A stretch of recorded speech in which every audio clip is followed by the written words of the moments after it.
Hai, apa kabar semuanya? Semoga kabar Anda baik-baik saja. Terima kasih karena sudah memberikan support dan juga kesetiaan Anda untuk membangun channel Codot Film. Yuk kita lanjutkan alur ceritanya, sambil siapin kopi dan cemilan, setting suara volume full. Gasken. Ini adalah ungkapan terima kasih karena membiarkan Thomas hidup. Tetapi para pemburu, yang tidak tahu kebenarannya, melihat Kepala Biro Manajemen Pemburu Negara M pertama kali menyapa Cheng Jinwoo, dan berbisik lagi. Setelah beberapa saat, sutradara berkata, "Quote, untuk menyampaikan hal ini, mood saya juga sangat rumit." Akhirnya, Cheng Jinwoo merasa saat itu akhirnya tiba. Kata ketua perlahan. Sekitar 2 minggu lalu, Hunter Christopher Reed dibunuh oleh musuh yang tidak dikenal. 039, 039. Para pemburu terkejut. Salah satu pemburu terkuat di dunia benar-benar terbunuh? Bahkan lebih mengejutkan daripada ketika saya melihat berita tentang Cheng Jinwoo. Ini adalah masalah siapa yang menang dan siapa yang kalah dalam pertarungan antara dua pemburu yang sangat kuat. Kedua level ini sangat berbeda. Direktur merilis layar data. Api yang belum padam hingga saat ini, rumah yang hanya tinggal puing-puing, dan jenazah dengan tusukan di dada jenazah Christopher.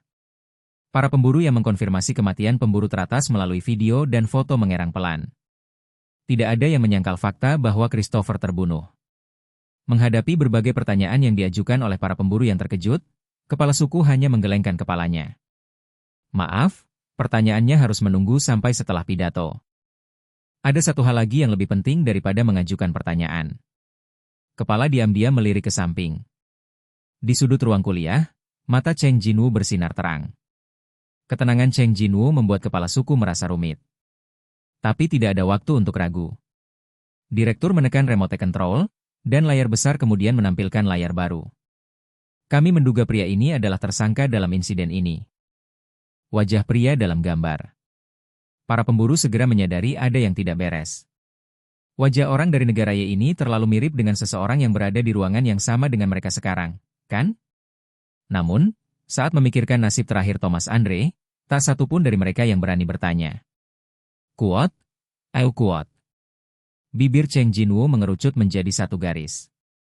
Begitu dia memasuki kantor manajemen pemburu, dia harus mengambil foto ini untuk mengkonfirmasi identitasnya. Tidak peduli bagaimana dia melihatnya, orang di foto itu adalah penampilan ayahnya dalam ingatan. Cheng Jinwoo menggigit bibir bawahnya dengan keras. 039. Mengapa ayah 039? Penjara bawah tanah adalah domain para penguasa.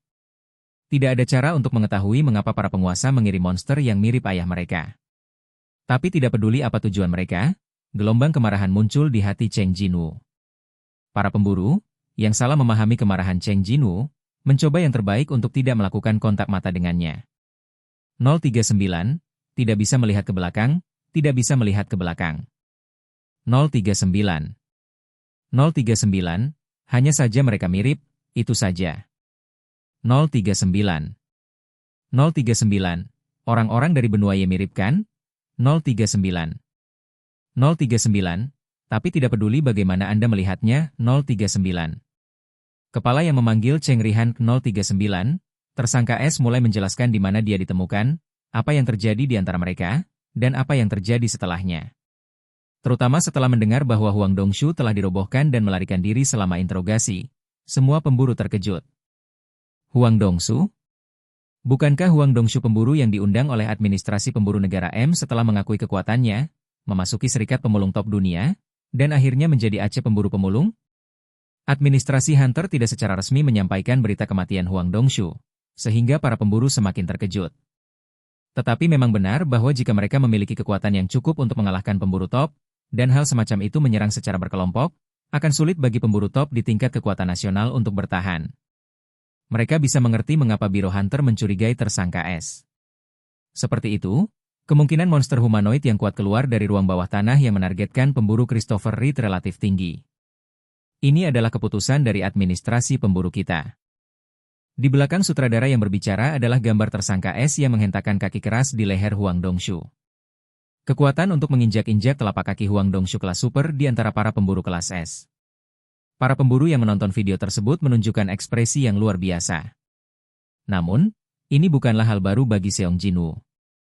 039, Tersangka S adalah binatang ajaib yang diciptakan oleh penguasa dengan kekuatan untuk membuat ruang bawah tanah dengan maksud tertentu. 039, akan lebih tidak masuk akal jika monster seperti ini kalah dari Huang Dongshu. 039. Dibandingkan dengan ini, Cheng Jinwu lebih memperhatikan aksi S di layar. Tersangka S sepertinya mencoba berbicara dengan Huang Dongshu. 039. Mencoba untuk bicara? 039. Mata Cheng Jinwu membelalak. Ketika dia menunjukkan konsentrasinya seperti dalam pertempuran, waktu mulai melambat secara bertahap.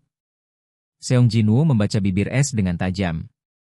039, satu persatu jangan menginjakkan kaki. Bukan untuk anakku, tapi untukmu. Jika Anda menyentuhnya, bahkan jika Anda mati, Anda tidak akan beristirahat dengan tenang. 039. Celepuk. Jantung berdetak tiba-tiba. Kata-kata terakhir S. 039. Bukankah kamu akan mati dengan kedamaian di matamu? Kalau pemahaman saya benar, berarti S sadar akan keberadaannya. Untungnya, ada cara mudah untuk mengkonfirmasi percakapan antara keduanya. Cheng Jinwu menahan kegembiraannya dan memanggil nama-nama prajurit yang baru saja bergabung dengan Shadow Legion. 039, tak pernah puas. Wuyan, yang sudah dihadapkan pada pertanyaan itu melalui pikiran Seong Jinwu, segera menjawab. 039, persis seperti yang dipikirkan Tuan. 039. 039. 039. Ketika pikiran Cheng Jinwu menjadi semakin bingung, pidato direktur akan segera berakhir. Kami bermaksud untuk meminta semua guild di berbagai negara untuk menangkap tersangka. Jika Anda menemukan pria ini, harap segera hubungi kami. Di atas. Ketika direktur menyelesaikan pidatonya, para pemburu yang untuk sementara dia mengajukan pertanyaan lagi secara berurutan. Mereka mengangkat tangan satu persatu. Pemburu itu, tolong beritahu aku. Direktur menunjuk ke seorang pemburu, seolah-olah dia sudah lama menunggu. Pemburu yang ditunjuk langsung bertanya dengan lantang. Apakah Anda memiliki bukti bahwa tersangka S bukan manusia? Fluktuasi sihirnya persis sama dengan yang ada di Warcraft. Yang berikutnya. Dia mengaku sebagai manusia yang menghilang di penjara bawah tanah, jadi apakah pemburu itu benar-benar ada? Ya, itu benar-benar ada. Berikutnya. Lalu kenapa kamu tidak mengungkapkan identitas pemburu itu? Apa? Direktur ragu-ragu sejenak, dan dia memutuskan untuk menjawab dengan mengelak. Dia terkait dengan salah satu pemburu yang hadir, jadi kami memutuskan untuk tidak mempublikasikannya.